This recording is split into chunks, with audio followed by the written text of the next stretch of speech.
기본소득이라는 게 있죠.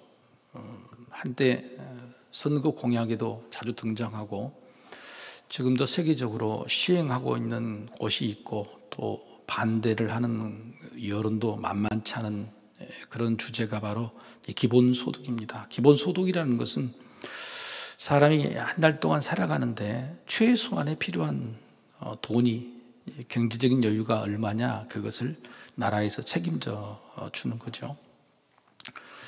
그냥 쉽게 말하면 여러분 이제 다 은퇴하시고 또 시골에 가서 조그만 집 하나 짓고 부부끼리 같이 둘이서 산다 그러면 돈이 얼마면 될까요? 한 달에. 계산 안 해보셨습니까? 그때 막 한 달에 500, 1000만 원 욕심내는 것은 그건 도둑놈이죠. 그죠? 그건 도둑놈입니다. 그냥 내가 최소한 얼마 정도를 쓰면 되겠나.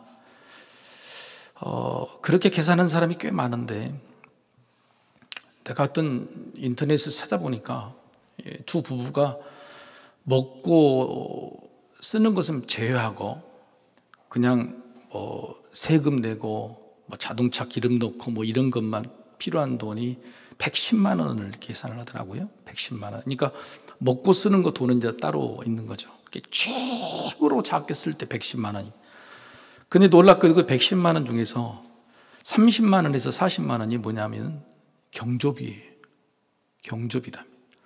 최소한의 먹고 사는 돈 110만 원 중에서 경조비가 들어가야 될까요? 안 들어가야 될까요?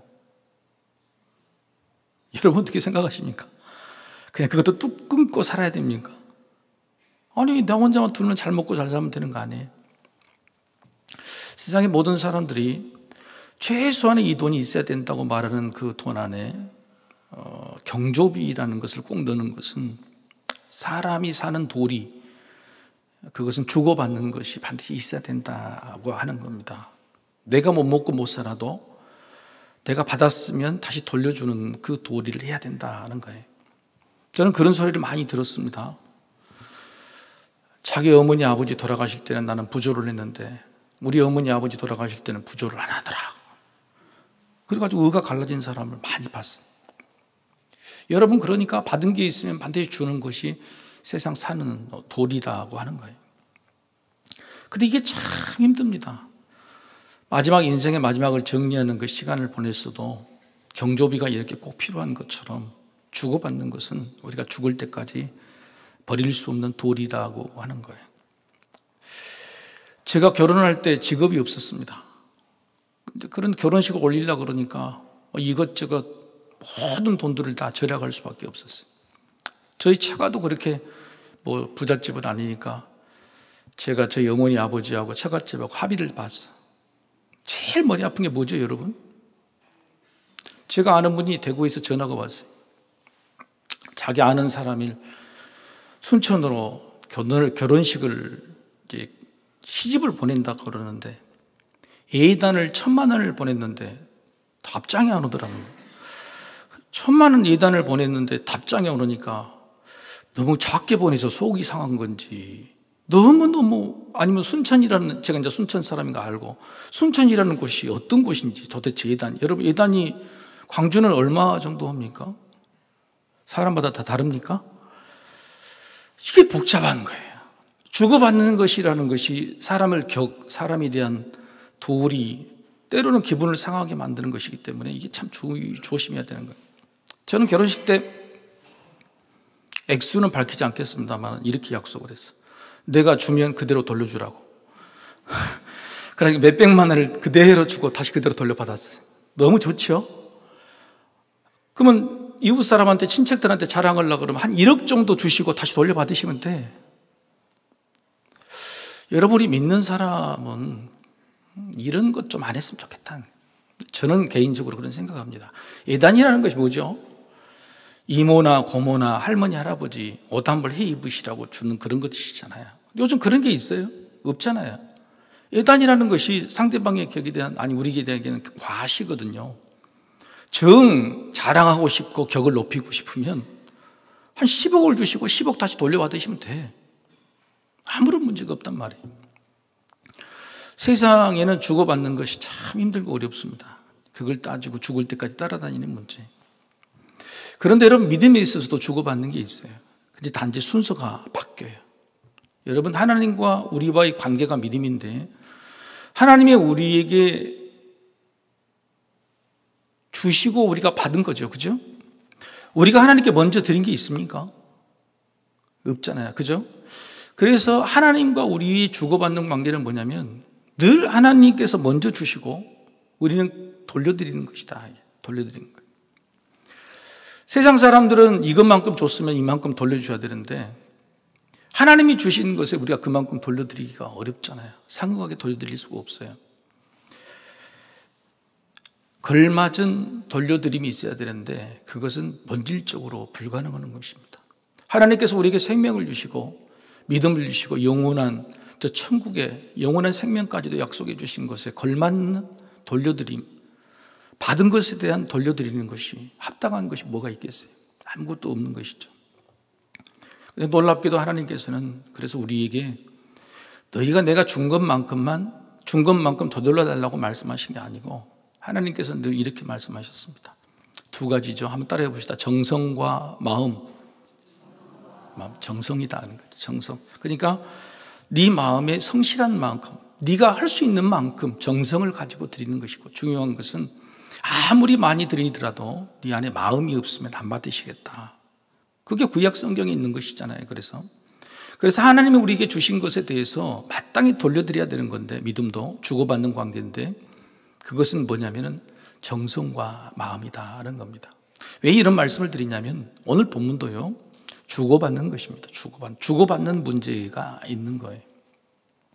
여러분, 지난주 수요일 날 하나님께서 요단강을 이제 이스라엘 백성들이 약속의 땅 앞에 딱 왔잖아요. 요단 동편에서 요단 서편으로 이제 딱 넘어가서 약속의 땅 가나안 땅에 들어 정복 전쟁을 시작해야 되는 겁니다. 그런데 그때의 요단강 물이 추수 때라 굉장히 넘쳤잖아요. 그런데 하나님께서 그 요단강 물을 멈추게 마르게 하셔서 건너가게 하셨다는. 그때 마지막 부분에 뭐라고 그러셨어요? 하나님이 요단강 물을 멈춘 것이 무엇하고 똑같다고 그랬어요? 40년 전에 홍해를 걷는 것과 똑같다 그랬단 말이에요. 홍해를 걷는 것과 똑같은 것이 요단강을 걷는 것이라고 하나님이 그냥 딱 단정하셨다 하는 겁니다. 자, 그럼 40년 전에도 거슬러 볼까요? 홍해를 건너고 나서 이스라엘 백성들이 어떻게 했어요?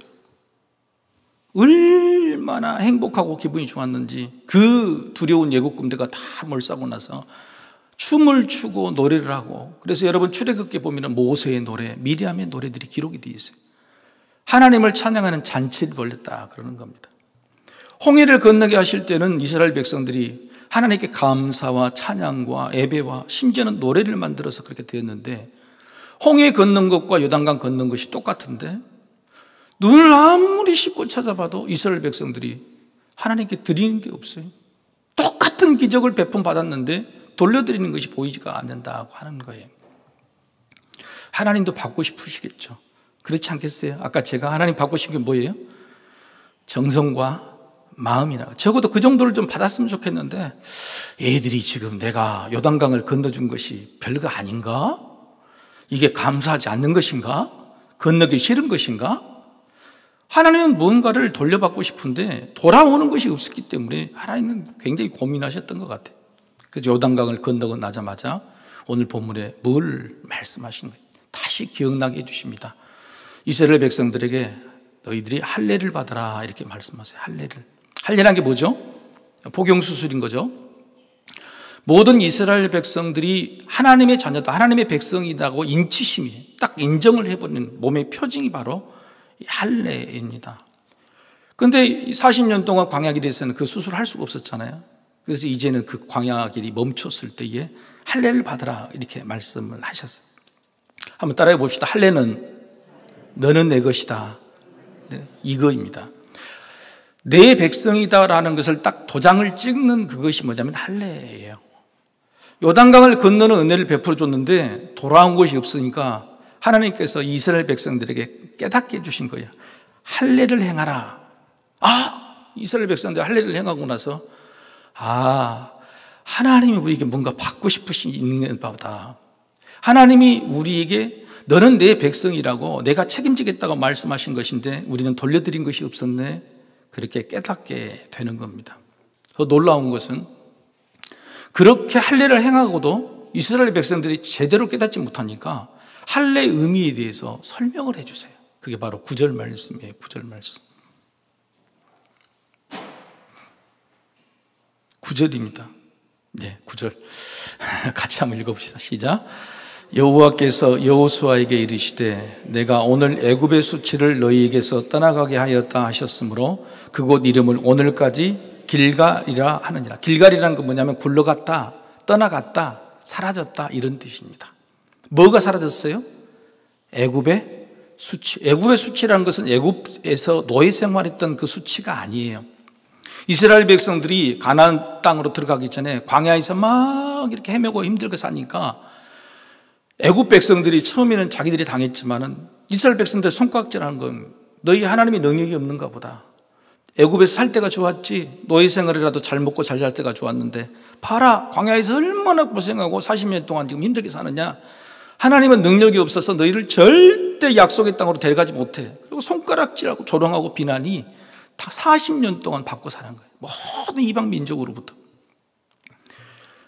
그런 수치, 그게 바로 애굽의 수치입니다. 세상 사람들이 이스라엘 백성들에게, 하나님 믿는 자녀들에게 하나님은 죽었다, 너희를 버렸다 하는 그 수치가 이제 떨어져 나갔다. 왜?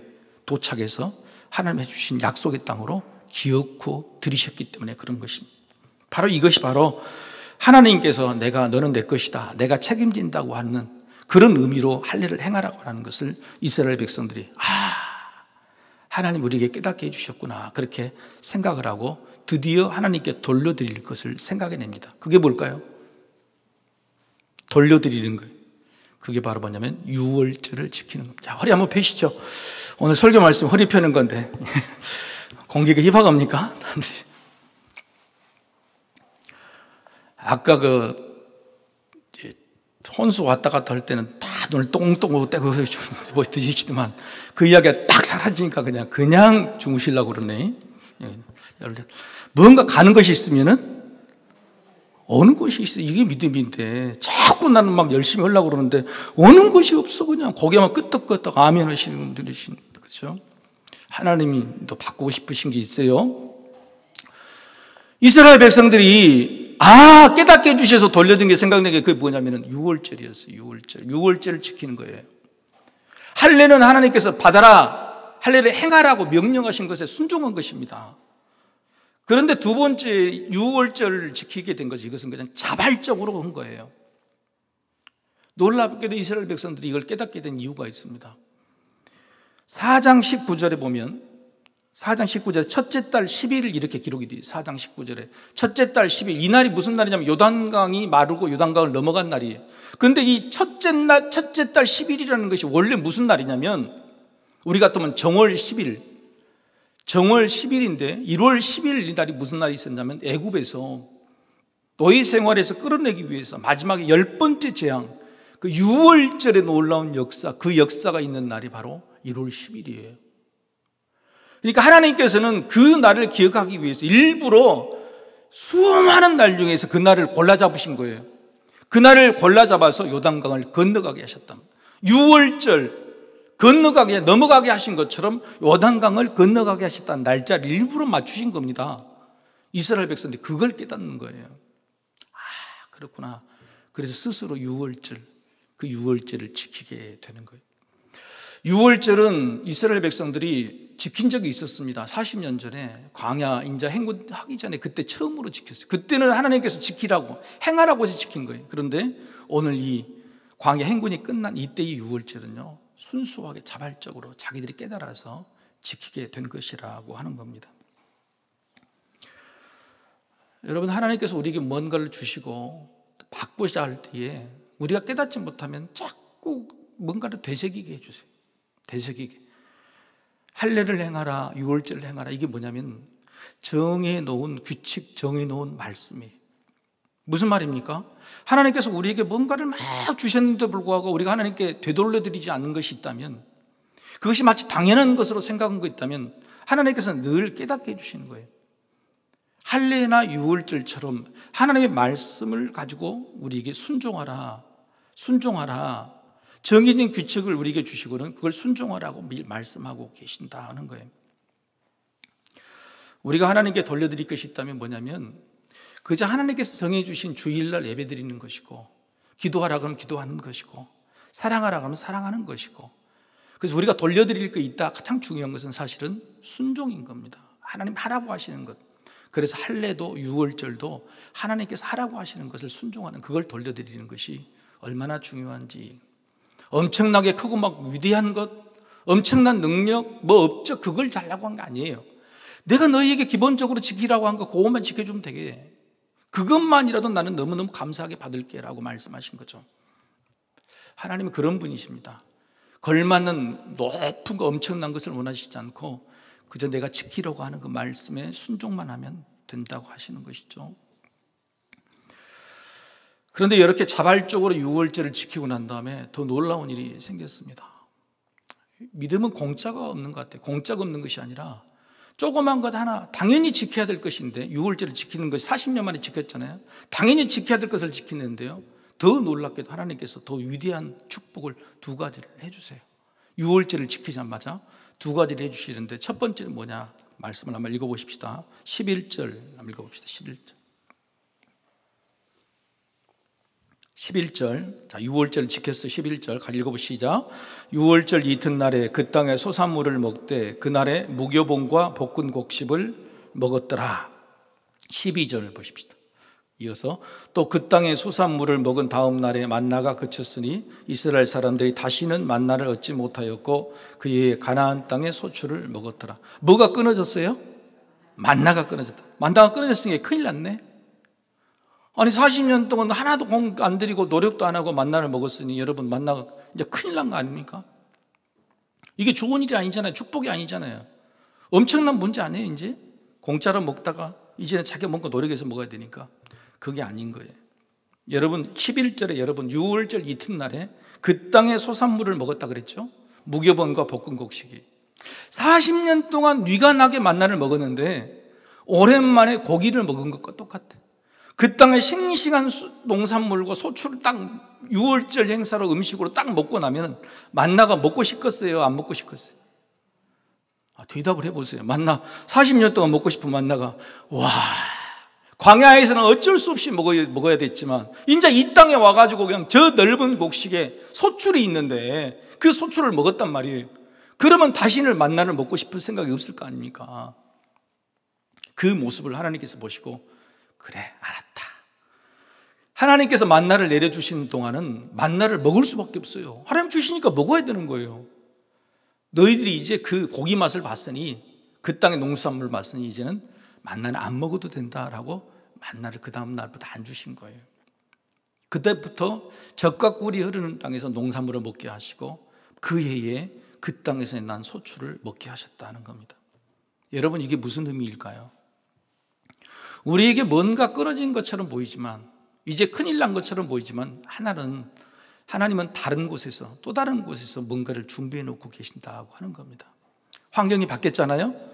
요단 동편과 광야에서의 삶이 있어 이제 요단 서편으로 삶이 있었지만 거기에서는 완전히 다른 사람입니다. 지금까지는 그냥 구름기둥과 불기둥을 쫓아만 왔지만은 이제는 전투해야 되고 자기 스스로 이겨내야 되는 그런 사람들이 전혀 달라진 환경 속에서 어떻게 살까 두려울 때 하나님께서 하신 말씀이 뭐냐면, 달라진 곳에서도 내가 준비된 것이 있다. 할렐루야.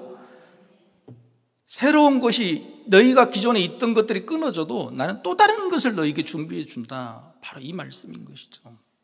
우리 삶 속에서 뭔가가 상황이 바뀌고 늘 누렸던 것이 끊어질지라도 여러분 두려워하지 말고 당황하지 마십시오. 하나님께서는 더 좋은 곳으로 마련해 주신 줄로 믿습니다. 그게 바로 오늘, 그게 놀라운 축복이라는 거예요. 그래서 그 해에 그 땅에서의 난 소출을 먹게 됐다, 이렇게 말씀하고 계십니다. 두 번째, 유월절을 자발적으로 순종했더니, 첫 번째는 이제 아까 같이 새로운 환경에서 새로운 것들로 하나님께 채우시는 거고, 두 번째는 바로 13절부터 15절까지 말씀인데, 여호수아가 이제 여리고성을 쳐들러 딱 이제 준비를 했는데 그때 여호와의 군대 대장, 군대 장관이 딱 나타납니다. 딱 나타나서 여호수아에게 이렇게 말하죠. 15절 말씀 같이 한번 읽어보겠습니다. 15절 말씀 같이 읽겠습니다. 시작. 여호와의 군대 대장이 여호수아에게 이르되 내 발에서 신을 벗으라. 내가 선 곳은 거룩하니라 하니 여호수아가 그대로 행하리라. 아멘. 여러분, 이건 두 가지 의미가 있어요. 여러분, 이 말씀을 어디서 많이 본 것 같죠? 그렇죠. 어떻게 그렇게 잘하실까? 모세가 애굽을 이렇게 애굽에 있는 이제 백성들을 끌어내기 위해서 호렙산에서 모세를 불렀을 때 그때 하나님께서 모세가 하신 말이 뭐예요? 신발을 벗으라. 네가 선 곳은 거룩한 것이라. 그 말씀을 똑같이 해주신다는 거예요. 이게 뭐예요? 여호수아 개인에게는 내가 모세를 들어 쓰는 것처럼 내가 여호수아 너를 들어 쓰겠다고 하시는 확증을 주신 겁니다. 모세의 권위, 모세의 능력, 모세가 받았던 모든 것들을 내가 너희에게 똑같이 주는 겁니다. 여러분, 성경에서 거룩하다는 뜻은 뭐냐면 구별이라고 그랬죠? 구별됐다는 거예요. 구별된 백성이라고 하는 뜻입니다. 구별된. 너희는 내가 구별해서 선택했기 때문에 너는 내 것이야. 할례하고 똑같은 의미예요. 할례를 행하라. 너는 내 것이다. 6월절 저주와 죽음이 넘어간다. 군대 장관이 나타나서 신발을 벗어라. 전부 다 너는 구별된 내 새끼다. 내 자식이다. 내 백성이라고 하는 거예요. 여러분, 이것은 뭘 말할까요? 하나님께서 우리에게 받고자 하는 것은 첫 번째는 말씀에 대한 순종이거든요. 할례나 유월절. 근데 두 번째 받고 싶은 것은 뭐냐면 이겁니다. 어깨 좀 펴. 어깨 좀 펴시다. 예? 어깨 좀 펴시자고요. 어깨 좀 이렇게.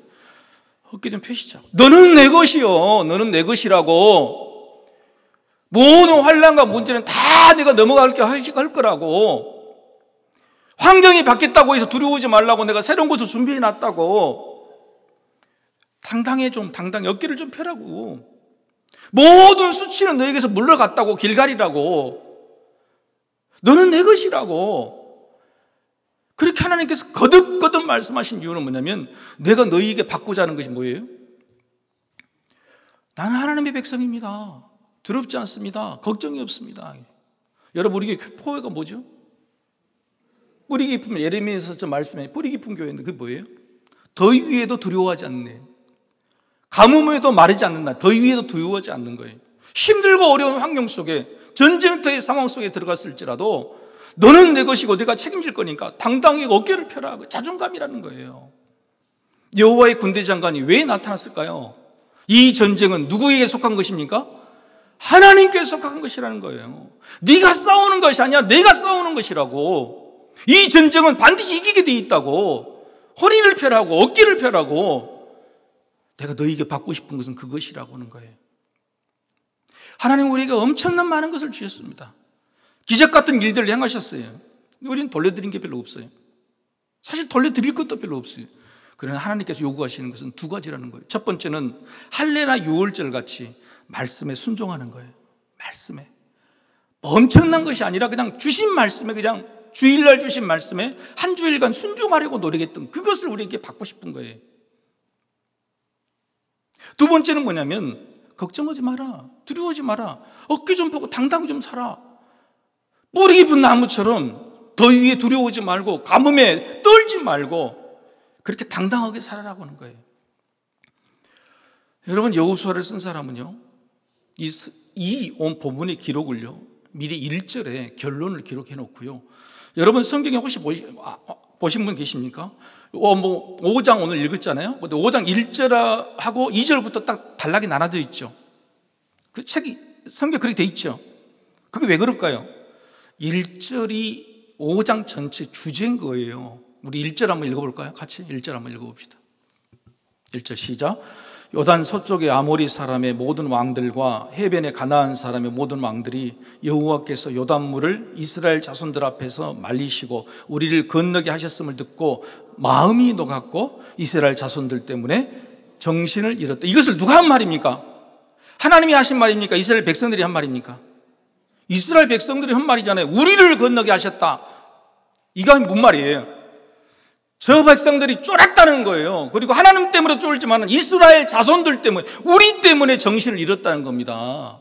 그 이야기를 주제로 앞에 1절에다가 딱 갖다 놓고 2절부터 쫙 설명하는 거예요.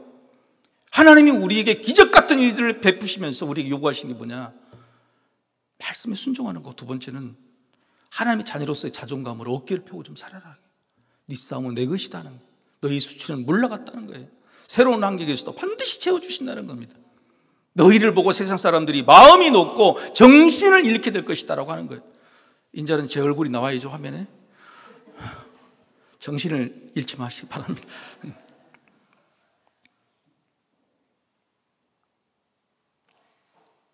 사랑하는 성도 여러분, 우리 하나님께 어떤 것을 받았습니까? 엄청난 것들을 받았죠. 근데 겨우 이스라엘 백성들은 하나님이 깨우쳐주니까 정신을 차렸어. 6월절이라도 지켜야 되겠구나.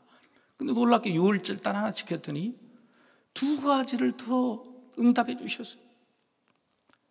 2가지를 더 응답해 주셨다. 하나님은 그런 분이시다는 거예요. 우리에게 뭔가를 요구하시지만 그 요구하는 것조차도 가장 기본적인 거, 말씀 지키는 거 그 하나만 드려도 하나님은 그것을 인해서 더 기뻐하시고 너는 내 것이다. 우리 자존감을 세워주시고 모든 상황과 환경 속에서 다 채워놨다, 준비해놨다고 말씀하신 그런 하나님께 우리가 뭘 드리지 못할 수가 있겠습니까? 겨우 우리가 드린 것 아까워한다는 그런 마음, 하나님 우리 정성과 마음을 받으세요. 과부의 동전 2입은 못 돼요. 그런 과부의 동전 2입이라도 예수님은 가장 크게 드렸다, 가장 많이 드렸다. 사랑하는 성도 여러분, 가진 것이 없어도 하나님에게 정성과 마음을 드리시기를 소망합니다. 하나님 반드시 더 주신다고 하는 거예요.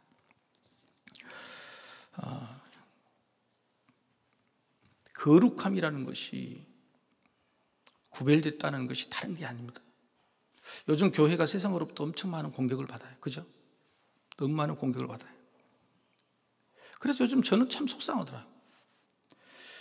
그런데 시골에 다녀오면서 차를 타고 다녀오는데 시골에 있는 동네들을 좀 유심히 봤는데요, 동네마다 가장 잘 보이는 곳에 뭐가 있어요? 동네마다 제일 잘 보이는 곳에 교회가 다 서 있더라는 거예요. 우리는 도시 사이즈에 있어서 세상 삶에 사실 시달려 있어서 십자가가 높이 쏟아지는 것을 잘 모를 때가 많아요. 그런데 좀만 세상을 향해 돌려보면 우리 가장 잘 보이는 곳에 주님의 십자가가 서 있더라. 그 마을이 예수를 믿든 안 믿든 그 마을 중심에 서 있는 그 교회당이 그 마을에는 반드시 중심이 되더라. 여러분, 이게 우리 자존감인 거예요. 세상에 아무리 교회를 비난하고 지탄을 해도 우리 스스로 우리에게 얼굴을 침뱉지 마세요. 우리 자존감이 있는 거예요. 우리 자존감이. 하나님께서는 반드시 우리를, 교회를 비난하고 믿는 자를 핍박하는 그 일 가운데 오늘 좀 정신을 잃게 만들고 마음을 높게 만들 것이다. 그런데 그렇게 만들려고 그러면 어떻게 하냐? 당당해야 돼. 우리가 주눅질 않아야 돼. 직장에서 예수 믿는 것에 주눅 들어가지고 말도 못하고 살고, 교회 다니는 사람도 똑같이 교회 다니는 사람 욕을 하고, 이것은 정말로 하나님께서 원하신, 받고자 하는 게 아니란 말이에요. 세상이 뭐라 그래도 주님의 십자가는 항상 높이 서 있다. 교회는 반드시 하나님께서 이기게 하실 것이다, 승리하게 하실 것이다. 그런 자존감으로 서 있는 것, 바로 그것이 구별됨, 거룩함. 내가 선 곳 거룩한 곳이다. 신발을 벗어라. 할렐루야. 같이 기도하십시다.